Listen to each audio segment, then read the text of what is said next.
Hello, I'm Ashley Massey, and this is for my Applied Psychology class. Over the semester, I've been trying to teach my cat Pookie not to jump on the counter. In order to try and achieve this, I've decided to do some behavior modification. Behavior modification is the application of experimentally established principles of behaviors to problems of behavior. Currently, it draws most heavily on studies, not theories, in the areas of learning and motivation, although behavior modification is not restricted to these areas. When used in settings that are primarily seen as clinical, behavior modification is often called behavior therapy or conditioning therapy.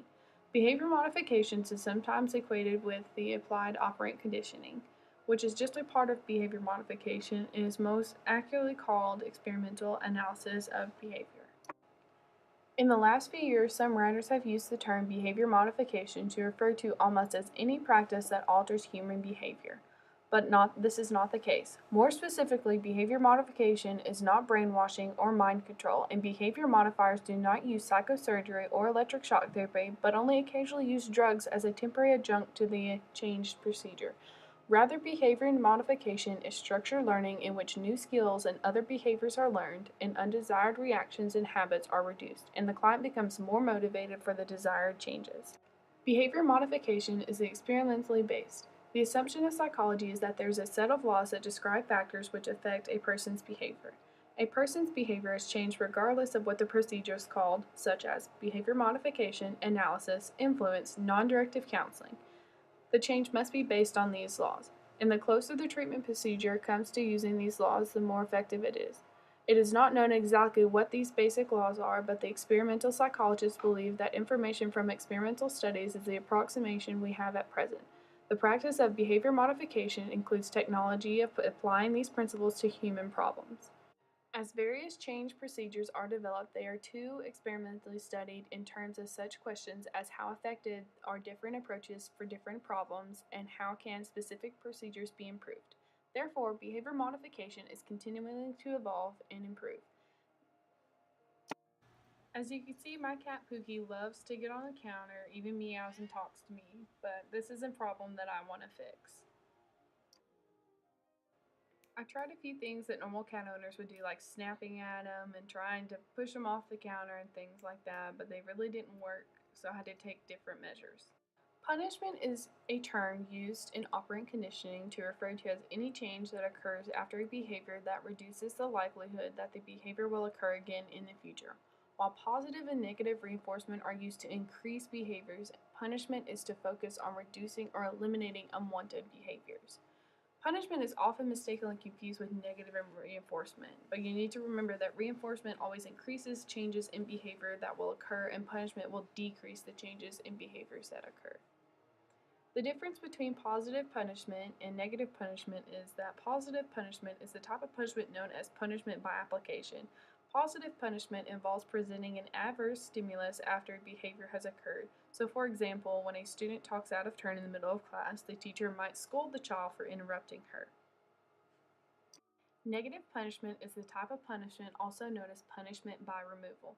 Negative punishment involves taking away a desirable stimulus after a behavior has occurred. For example, when the student from the previous example talked out of turn, the teacher promptly tells the student that he will no longer be going to recess because of his behavior. For my negative punishment, I've decided to use a squirt bottle to try and get Pookie down off the counter. I give him 2 chances to get off the counter and he still doesn't. Therefore, I have to squirt him in order for him to get off the counter. I choose to do this because it is taking away his comfortable feeling of being dry and instead squirting him with water, making him uncomfortable to realize that that isn't okay to be on the counter. My results with the negative punishment was that anytime I grabbed the water bottle or even looked at him as he sat on the counter, he jumped down immediately, knowing that if he stayed up there any longer, that he was going to get in trouble and be squirted with the water bottle. In operant conditioning, there's also things such as positive reinforcement, which involves the addition of reinforcing stimulus following a behavior that makes it more likely for that behavior to occur again in the future. When a favorable outcome, event, or reward occurs after an action, that particular response or behavior will be strengthened. One of the easiest ways to remember positive reinforcements is to think of it as something being added. There are many different types of reinforcers that can be used to increase behaviors, but it is important to note that the type of reinforcer used depends upon the individual and the situation. While gold stars and tokens may be very effective reinforcers for a second grader, they're not going to have the same effect on a high school or college student or even a cat. I chose to do a token reinforcement, and the tokens are treats. And as you can see, Pookie loves to walk around the apartment now looking on the ground for treats versus jumping up on the counter. He completely avoids the counter now after having the combination of the squirt bottle and the treats as a reinforcer. My final thoughts after finishing this project throughout the semester is that you definitely have to have multiple reinforcements or punishments in order for the specimen, my cat, to actually follow through with what behaviors you want it to do.